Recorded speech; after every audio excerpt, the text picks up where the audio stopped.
everybody, and welcome to another one of our art videos. Super great to be here with all of you today. So we are going to be making a little Glitcbot today. With technology being the way that it is, I feel like all of us have run into a number of problems for one reason or another, where our online lessons have not gone super smoothly. And I know the teachers know this very well, and I'm sure you and your family have been frustrated with technology at some point or other in this new school year. So what better way to kind of celebrate that than to create an artwork inspired by all the glitches we've had in our lessons and whatnot. So we're going to make a little Glitchbot today. And so I have this little sheet here to reference as we're building our robot, and your robot can look however you want. You'll want some paper, you'll want a pencil and an eraser, you'll want some sort of dark colored drawing tool to darken outlines. So I have a Sharpie here.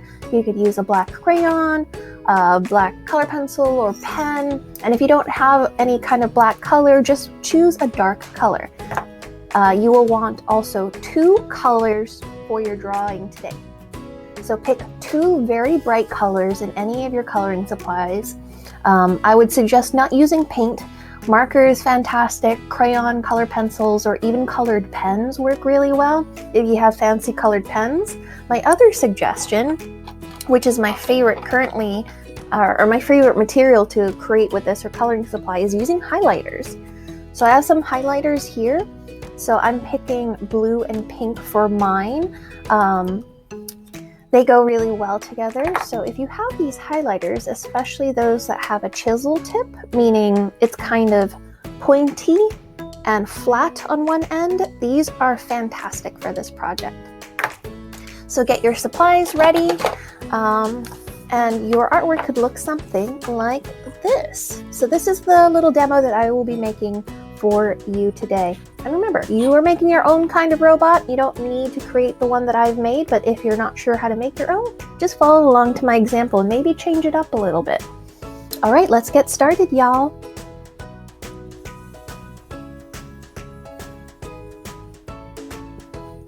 So I have my little sheet here kind of showing me different types of shapes that are great for robots. And so we have some shapes here that you probably recognize, such as triangles and squares and rectangles and circles. We have some diamonds. And then I combined a few more of them to create some more robot-y like shapes. So we have this rectangle with this little couple different lines in them, some linked circles. We have this gear over here. And remember, this sheet is just kind of an example of shapes you could use to build your robot. And so you could create your own kind as well. So I'm going to have my shapes reference right here, and then I'm going to have my drawing paper over here. I have my pencil, my marker, and of course my pens with me as well. So I really love a robot called Gur.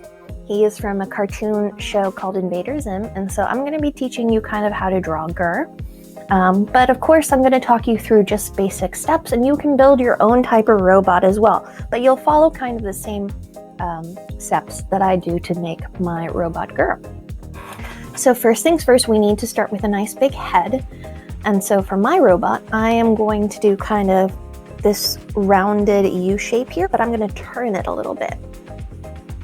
So kind of close to the top of my paper, I want to make sure I'm drawing him really, really big, because it's kind of a waste if you draw something super, super small, especially if it's supposed to be one artwork. So you want to make sure you're using as much of the paper as you can. So I'm going to leave maybe 4 fingers gap. So I'm making a little mark here on my paper where I'm going to start my head. And his head is going to be the biggest part of his body. So maybe I'll end in the middle of my paper. So I'm going to start with a nice U shape first, and to make that U, I'm going down with 2 straight lines on either side. And then I'm going to connect it with a curve.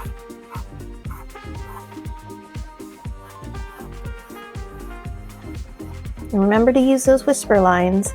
And then to top off his head, I think I'm going to make one side of his head a little taller than the other, and then do another kind of flatter curve to connect the top. Like that. I'm gonna give him a little antenna. You could add some antennas on the sides if you want, so I'm gonna add a tiny little antenna at the top, kind of combining one of these triangle shapes. I'm gonna curve it like that. I'm gonna add a little circle at the top. And then I really like the look of these lines, so I'm gonna add those.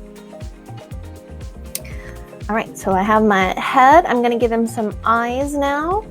Think about what kind of robot eyes you might create for your robot. So let's see, I'm gonna add 2 large circles for his eyes.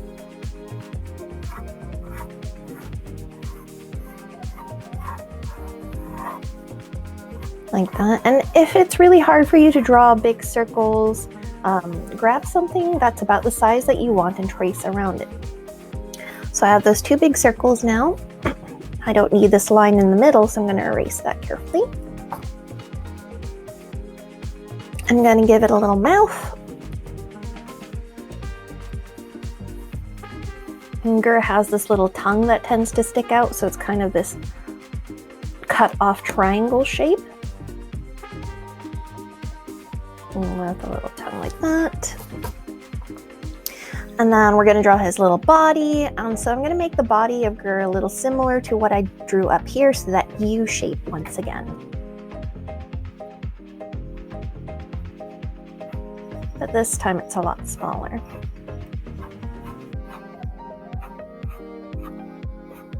So maybe your robot might have a big body and not a small one like mine.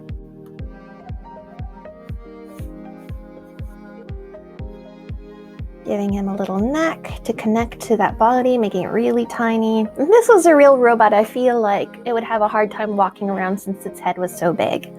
I'm going to give it a little plate here to show where its electronics are.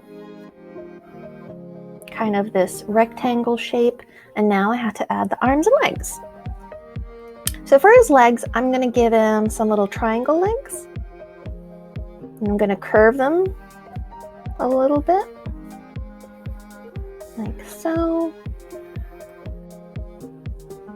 And then I'm going to add his arms, giving it 2 little circles where his arms are going to connect to his body, and then giving him his arm.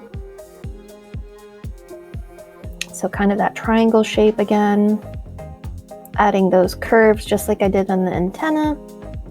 Another little circle here for where his hand's gonna be. And then 2 little connected triangles to make his hand.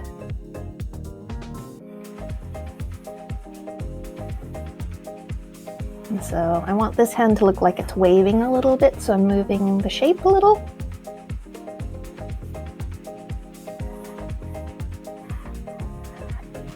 And just like in Keith Haring's artwork where he had those little movement lines, I'm going to add 2 little wiggles here on each side to show that he's waving.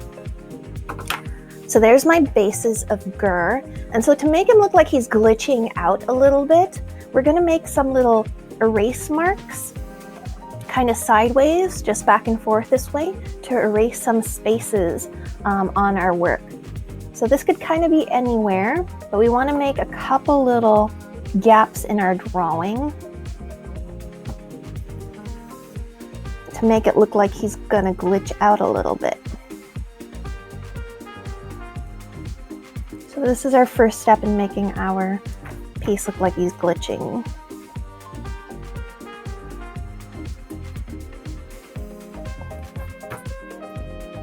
Let's see, where's another good spot? Maybe over here. Maybe over here in his other eye. And we'll make another glitch over here on the top of his head. And here. All right, so we have his glitch gaps now. And so now we need to go in with a black or really dark colored drawing tool. So I'm once again using a marker. So you can choose any sort of dark colored drawing tool you want. It doesn't need to be black. And then we're going to slowly trace around Gur, making sure to leave those gaps. All right, so I'm going to slowly trace around him now.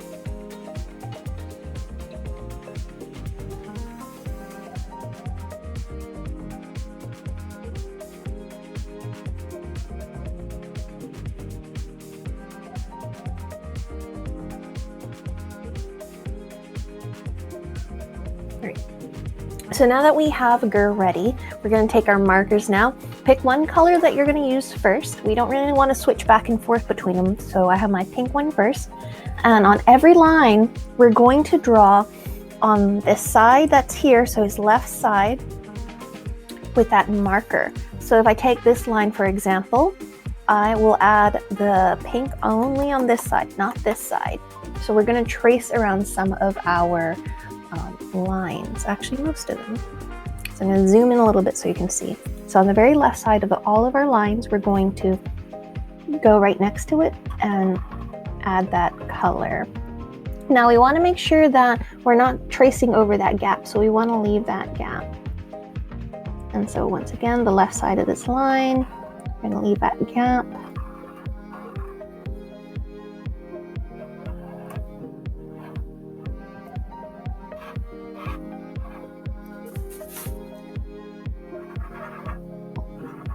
So we're just following the left side of the lines.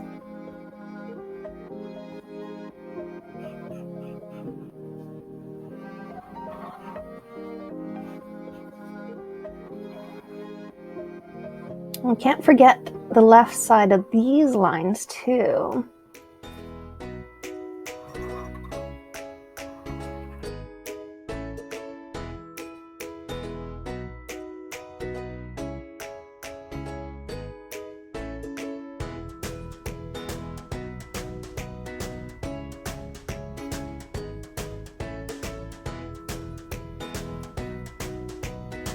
And even if you make a couple mistakes, that is okay.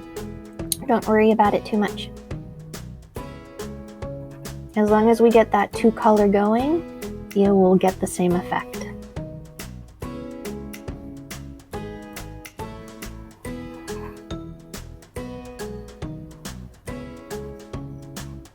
All right, so I think I've done all my pink.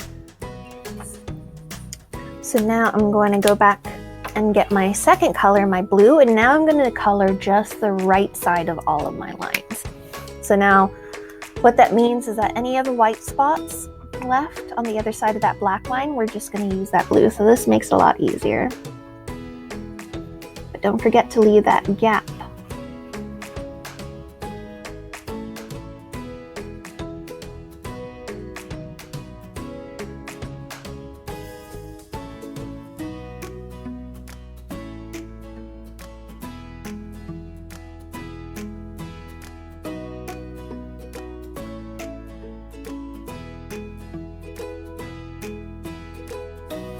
All right, so I think I got most of my little lines colored in. It's already starting to look a little glitchy, isn't it, on my video? And so our final step is to add some little streaks where we left those gaps. So you're just going to add a couple little streaks near those gap lines, making sure they're just going in this diagonal way. So across like that. We don't want it going up and down, just sideways. And some of them can be long and others short, but we don't want to fill up that white gap too much. It's okay if it's filled up a little bit, but we want that white still poking through. So we're just going to fill up with tiny little dashes. Some long, some small, some short.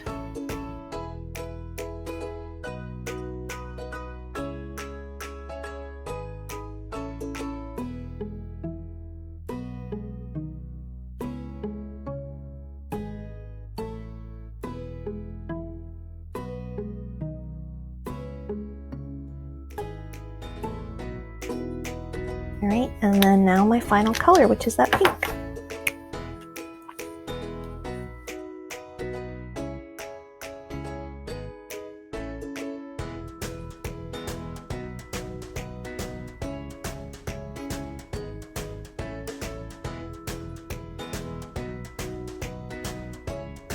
And there we have it. Here's my glitchy little robot. I think that effect ended up looking really cool. I like that pink and blue color together.